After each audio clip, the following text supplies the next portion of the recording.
Okay, yeah, this is a common question in training as well. Who writes user stories and what would you advise people to write in them? Well, who writes them first? Anybody. There you go. Nice short answer. It's not the product owner. It's definitely not the BA. God love them. They're not a role. They're just a developer with analysis skills. Okay, it's not one person. The person best placed to write a user story is the person who identifies the need. Okay? That might be the product owner, that might be a developer, that might be a stakeholder, that might be the customer themselves. That might be somebody else out in the wild who just sees something that you may benefit from. Invite them all in. Let them write what they want. Let them explain, have that conversation to understand. And then your product owner can work out, is this something that progresses my product towards its goal or not? And they can make that decision. So anybody can write them, and I really do mean that. Don't put limits on who adds to your backlog. Okay. As part of refinement, have your product owner spend time looking at all those new things, talking to the people, understanding what they're trying to change in the product and why, and make a considered choice whether, yes, this is interesting and we should take it further into the team to understand it better, and it may come through that refinement process, or it's a nice idea but not for now. Okay. Most of the ideas I see appear, whether they survive or not, are good. We work with intelligent people who are passionate about what they do, who want to improve your product. Invite them in.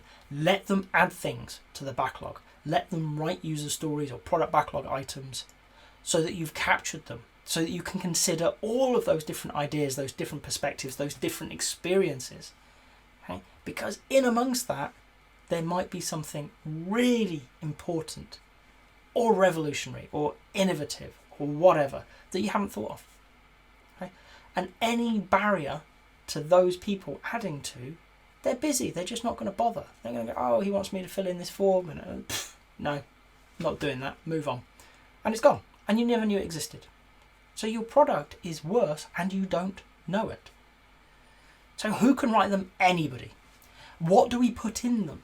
You've probably come across, that good old as a, I want, so that, the most common story format. You can use it, nothing wrong with it. It's a good habit building. Who wants it, what do they want, and why do they want it are key parts of a user story. Okay? But how you write it down doesn't matter.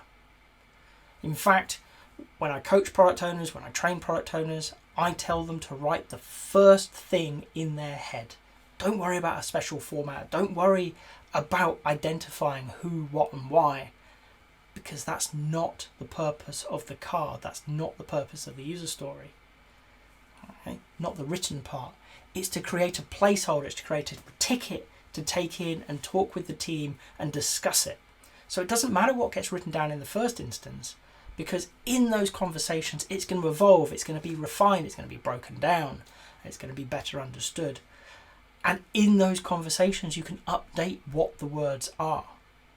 So it doesn't matter what you write down, it doesn't matter what the person who's adding to your backlog writes down, as long as for them or for you it recalls the conversation, it recalls the need, the purpose behind it, so they can articulate it to the product owner or to the team themselves, who can then start gathering that understanding and ask questions to help you explore it.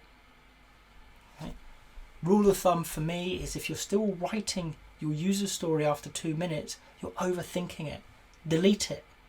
Start again, and this time just write down what you think. Don't worry about anybody else understanding it yet. That's the purpose of the conversation.